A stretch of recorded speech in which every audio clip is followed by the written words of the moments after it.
முருகன் கையில் வேல் இருக்கு தெரியுமா? அது முன்வினையை அகற்றிவிடும் புரியுமா? முருகன் கையில் வேல் இருக்கு தெரியுமா? அது முன்வினையை அகற்றிவிடும் புரியுமா? வேலை வணங்கி வந்தால் கிடைக்கும் பலன் கொஞ்சமா? தாளை பணிந்து விட்டால் விதியும் நம்மை மிஞ்சுமா? வேலை வணங்கி வந்தால் கிடைக்கும் பலன் கொஞ்சமா?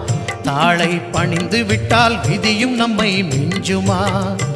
அந்த முருகன் கையில் வேல் இருக்கு தெரியுமா?